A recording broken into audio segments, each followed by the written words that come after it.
খাচ্চর বেড়ি বুইরা মহিলা খবিশ মহিলা দেখছো ডাকি না এই বুইরা মহিলা এদিকে আসেন কি হিসাব বৌমা তোমার? তুমি এই ধরনের ব্যবহার করো কি লিগা? কিভাবে ডাকো আমারে? আমি তোমার শাশুড়ি, সম্মান দিয়ে কথা কই দিলাম।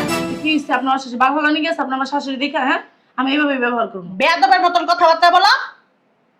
এত কথা বলেন কি লিগা বেশি কথা বলেন ঠাস করে একটা থাপ্পড় মারুন একটা গাল পাশে এই যে এই যে কি এই যে কি এই যে কি তুমি এত কথা বলেন কি লিগা তুমি কি তোমার মার সাথে এই ব্যবহার করো? আমার মার আপনি আপনি কি আমার মা তো আমার মাই আর আপনি কি বালের আমি তোমার শাশুড়ি, বুঝছো? কত বড় শ্বাস গায়ে বইলা হাত ভাঙ্গা না মুসরা একটা জায়গা মতো ভরে দিন আর মাইরা বস্তার ভিতর ভরে বুড়িগঙ্গা নদীর ভিতরে ফালাই দেব চিনেন আপনি আমারে তুমি কি ডাকাইতের বংশধর? কথা কইবেন না আমি যা কইতাছি এটা কান্দা খালি শুনেন আপনার ছেলেরা আপনারে বারবার বলতেছি যে আমার ডিভোর্স চাই আমার কাবিনের টাকা দিয়ে আমারে বিদায় করে দেন আপনারা তা না করে আমার এই বাসার ভিতরে আটকে রাখছেন সমস্যাটা কি সমস্যাটা কি জানো? আমি তোমার ভালো চাই, তোমার ভালো চাই দেখা এখনো পর্যন্ত পোলারে কইতাছি না যে তোমার ডিভোর্স দিয়া দিতে। আপনার বালের ভালো চান হ্যাঁ আমার ভালো কি আপনারা চাইতে কইছি শোনেন সমস্যা নাই আপনারা বেশি দিন আমার আটকে রাখতে পারবো না 2 দিন পর আমি এমনি চলে যাবো যাও না, যাও বাহিরের জগতে যা দেখো। তোমার না এই শরীরটা মানুষ কামড়ায় ছিঁড়া খেয়ে লইব।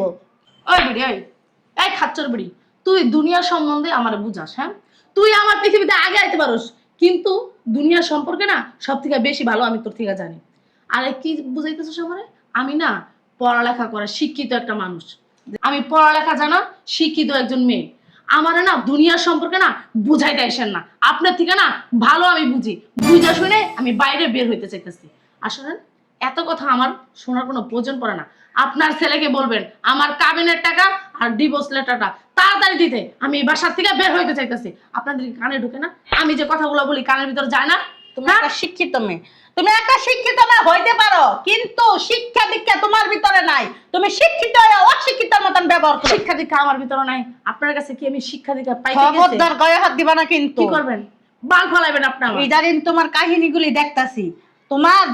আমার কাহিনী দেখতেছেন তারপরে তো আমার এই বাসা থেকে বের করেন না কেন বের করেন না আপনাদের বাসায় কি আমি থাকতে চাইতেছি 1 মিনিটও থাকতে চাই না আপনার ছেলেরা বলেন আজকে এই মুহূর্তে আমারে কাবিনের টাকা দিয়ে ডিভোর্স দিয়া এবার আমি এই বাসা থেকে বেরোতে চাই তোমার স্বামীরে যা বলো যাও। আমি বলতে পারবো না আপনিই বলবেন আমার বালার টাকা ফালতু একটা আপনার বালের টাকাই আপনার ছেলেরা যদি আজকে না বলেন না এই জায়গায় শোয়াইয়া পুতা দিয়ে একটা ছেঁচা দেবো একটা মাথা মুতার গিলু সব বাইরে যাবো বুঝতে পারছেন যা শয়তান বেরি পুরো সাহস আমার মুখে মুখে তর্ক করে মুখ না ভাঙা দিব আমার চেনেন আপনি তুমি যা করতেছো না একদম ঠিক করতেছো না। আপনার কাছে আমি শিখবো না আমি কি করতেছি এই যে আমি যে কথা কই কানে যায় না আপনার মা কি আপনার কাছে কিছু কয় নাই না লুলার ঘরে লুলা ল্যাংড়ার ঘরে ল্যাংড়া প্রতিবন্ধীর ঘরে প্রতিবন্ধী তোর মা তার কিছু কয় নাই সমস্যা কি? সমস্যা কি সমস্যা আমারে ডিভোর্স দিবি কাবিনের টাকা দিবি এই মুহূর্তে তো সংসার আমি করবো না কোনো প্রতিবন্ধী লুলা কোনো সংসার আমি করবো না কে তোমার কি কোনো চাহিদা আমি অপূর্ণ রাখছি তুমি আমার লগে সংসার করবে না? তোর বালের চাহিদা না আমার কোনো দরকার নাই কা আমি তো সংসার করবো না তো করবো না কোনো লুলা ল্যাংড়ার প্রতিবন্ধী সংসার আমি করবো না তুমি যখন যেটা চাইতেছো যেমনি বলতেছো এমনি আমি করতেছি তারপর আমার সাথে তোমার সংসার করতে সমস্যা কি? তোর মতো প্রতিবন্ধী লুলার সংসার আমি করবো না আর মানুষের স্বামী নিয়ে মানছে কত জায়গায় ঘুরতে যায় কত আত্মীয় স্বজনের বাড়িতে যায় আমি তোরে নিয়ে কোনো জায়গায় যাইতে পারি না আর তোরে নিয়ে যদি কোনো জায়গায় যায়ও মানুষ যদি পরিচয় জিজ্ঞেস করে আমি যদি বলি যে এটা আমার হাজবেন্ড আমার সিসি দেয় আমার বলে সিসি এটা তোর স্বামী প্রতিবন্ধী লুলা তোর স্বামী হ্যাঁ তুই কত সুন্দর একটা মাইয়া আর তোর স্বামী নাকি প্রতিবন্ধী লুলা আমার এগুলো বলো তোর জন্য আমার কোনো মান সম্মান কিছু লাগে না আমার আত্মীয় স্বজনের সাথে আমি তোর পরিচয় করে দিতে পারি না আমার আত্মীয় স্বজন না আমার থুতু দিব তোর পরিচয় দিলে তুমি একটা শিক্ষিত মেয়ে হয়ে এই ধরনের কথা কেমনে বলো তুমি?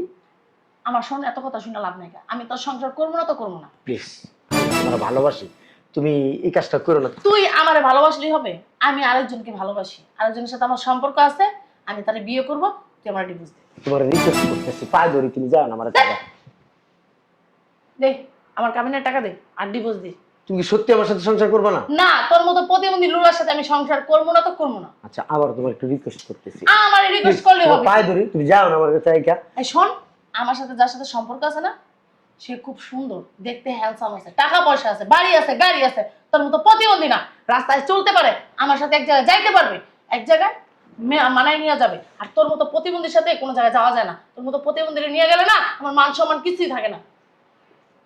অতএব আমি তোর সাথে সংসার করবো না, তুই আমার কাবিনের টাকা দিয়ে দে।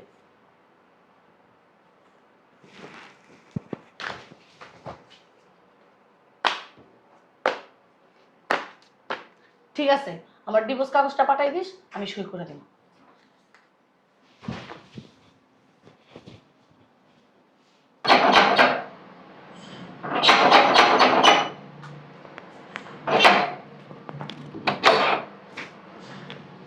আসসালামু আলাইকুম, কাকে চাই?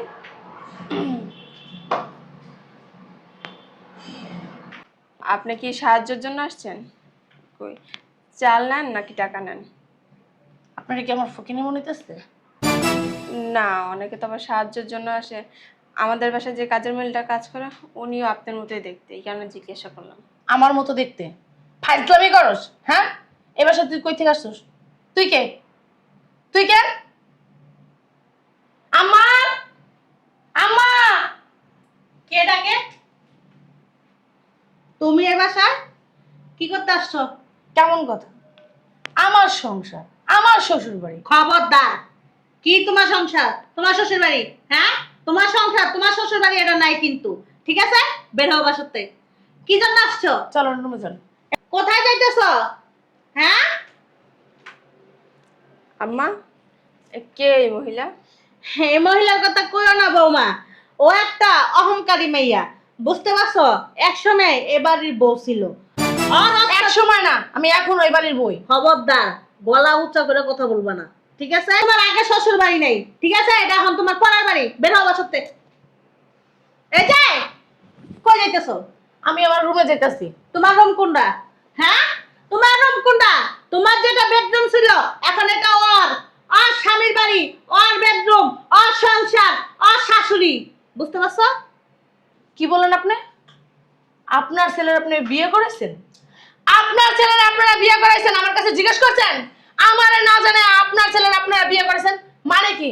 বুঝলাম না আমি। তুমি বুঝো নাই? আর তুমি কে? চেরার বাল চাইতা তোমার কাছে জানাইতে হবে যে আমার ছেলের বিয়ে করাইতেছি। হ্যাঁ, নষ্টা মাইয়ালো যখন ডিভোর্স দিয়া আরেকটা বেটার লাগে যাইয়া নঙ্গলীলা করছো, শরীর বিক্রি করছো, তখন কি বলছিলা? আমার স্বামী, আমার সংসার, এটা কি বলছিলা? হ্যাঁ, তখন কি পাশার তো লাঠি দেখা দিছ ওই ছাড়া?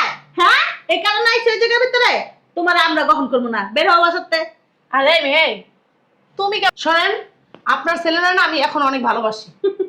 আবার হাসাইলা তুমি। তুমি আমার ছেলেরে ভালোবাসো। এই যে ঘুরো, ওই যে সোফাটা আছে না, ওই সোফাটার ভিতর বইসা আমার ছেলে তোমার পায়ে ধরছে যে তুমি চলে যাও না, তুমি চলে যাও না। তুমি তারপরে গেছো গা। আমার ছেলে অনেক কান্নাকাটি করছে। আমার ছেলের এমন অবস্থা হয়েছে যে আমার ছেলে বাঁচবো না। আমার ছেলের সাহস দেওয়ার জন্য একমাত্র আমি ছিলাম। আমার ছেলের বল দিয়েছি একমাত্র আমি। তখন যায় ওর নতুন জীবনের আগমন ঘটাইছি। এই যে এই মেয়েটা দেখতেছো না, তখন ওরে বিয়ে করে আনছি। ওরে বিয়ে করে আনার পরে আমার ছেলের ও ভালোবাসা দিয়া সেবা যত্ন করে সুস্থ করে তুলছে, মানসিক প্যারার থেকে বের করে নিয়েছে। এখন আমার ছেলে আলহামদুলিল্লাহ অনেক ভালো আছে। তাই মেয়ে, তুমি কেমন? তুমি কি জানো না ও বিয়ে একটা বেটারে কেমনে বিয়ে করলা? জানো না আর বউ আছে? হয়তো আমি কিছুদিনের জন্য গেছি, আমি কি সারা জীবনের জন্য চলে গেছি? আমি জানতাম ও বিয়েটা, ওর বউ ওরে ডিভোর্স দিয়া চলে গেছে। কি বললেন? কিছুদিনের জন্য? ও কিছুদিনের জন্য কয়জন ছেলের সাথে গেছিলেন? মজা নেওয়া শেষ, এখন আবার ডিভোর্স দেওয়া স্বামীর কাছে রিটার্ন আসছেন? মুখ সামলায় কথা বলো, বলে দিলাম। আঙ্গুল নামায় কথা বলেন। আমি না ওই যে আমার শাশুড়িও না আমার স্বামীও না, আমার একটা বলবেন আমি দুইটা শোনায় দিতে পারি। কেন আসছেন এই বাসায়? ভিক্ষা নেওয়ার জন্য? আমি আমার স্বামীর বাড়িতে আসছি, আপনার তোমার কাছে কৈফত দিব আমি কি জন্য? বেয়াদব, ঠিক আছে। গলা নামায় কথা বল। এটা একটা ভদ্রলোকের বাড়ি, কোনো বস্তি বাড়ি না। বস্তি থেকে উঠে আসছো? হ্যাঁ, আশেপাশে মানুষ আছে, বের হবার সাথে। জানোস না, আমার স্বামী আমার অনেক ভালোবাসে। আমি যদি চাই না এক তুরিতে আমার স্বামীর জীবন থেকে তোরা সরাই দিতে পারি, তুই জানোস? ও আচ্ছা আচ্ছা, আপনার কথা শুনে না অনেক মজা পাইলাম। ডাক দিয়ে নিয়ে যান। শোনেন, আপনি না এখন শুধুমাত্র ওর জীবনের ছাই, আর আমি হচ্ছি ওর জীবনে হীরার টুকরা। বেরোন বাসা থেকে, এই যে বেরোন। তোমার থেকে 100 গুণ ভালো আমার এই বৌমা, বুঝতে পারছো? আমার কোনো দিক দিয়ে অভাবে রাখে না। এই যে কথায় কথায় আমার এরকম করতা আমার এই বৌমা আমার মাথায় তুলে রাখে। তোমার মতন বেয়াদব ফাজিল পরিবারের মেয়ে আমি আনিনি, ভদ্র শিক্ষিত গুণের একটা মেয়ে আনছি। তুমি দেখো না তোমার থেকে খুব সুন্দর, দেখছো? শোনেন, বেশি বাড়াবাড়ি করেন না। এই যে আপনাকে দুজনের নামে না আমি মামলা করবো। আমার স্বামীর যদি আমারে ফিরিয়ে না দেন, আমি এমন মামলা করবো দেখবেন জেলের ভাত খাবেন সারা জীবন, বলে দিলাম। শোন, বললেন না তুই আমার একটা বাল ছিঁড়া দেখাইস। হ্যাঁ, বেরো এখন। কোন থানার কোন ওসি আছে আমার নামে মামলা নাই আমি দেখে নেব। আমি একজন ওসির মেয়ে। কে তুমি? কি কেডা? গাঙ্গে দিয়া ভাইসা আসিনি, বেরো। বস্তির মেয়ে। বালের মাইয়া, বস্তির মেয়ে। কি কইলি তুই? কি কইলি? হ্যাঁ, কি কইলি আবার জিজ্ঞেসি? কি বলছি শোনস নাই? তুই কি বয়রা? আমি যা বলি একবারই বলি। আচ্ছা, আমি বয়রা না, আমিও না জীবনে যা করি একবারে সারা জীবনে আমার নাম সবাই মুখে রাখে। তোর তো সাহস বেশি। তুই আমার সাহস অনুযায়ী কিচ্ছু জানাস না। এক রানে ধরমু আর এক রানে ফার্মু। আর তুই মারামারির কথা বলছিস, 100 বেটাও না আমার কাছে কিছু না। আমি না কেরাটি জানি, তোর চাপা চুপা বের করে দিন। বেরো বাসা থেকে, বেরো। সমস্যা নাই, আমি বের হয়ে যাইতাছি, কিন্তু আমি তোর নামে ঠিকই মামলা করবো, এই বেডির নামে আর তোর নামে। দেখবি বাইরা বাইরা ফকির। আমি না তোর দেখালাম লুলা বেটারে বিয়ে করছস, লুলা বেটার লগে কিভাবে সংসার করস এইটাও আমি দেখাছাম। তুই আমার চিনস না, আমি হেই মাইয়া। তুই কি করবি এই কইরা লইছে? এরকম বহুত ঠেট মানুষ আমাদের দিছে, আজ পর্যন্ত কিছু করতে পারেনি। আর তুই আমার ভালো তাল গাছ উঠে দিবি। বৌমা, ও হইলো একটা বাজারের মেয়ে, ওই বাজারের মেয়ের সাথে কথা বললে কোনো লাভ নেই, চলো। আসেন আম্মা।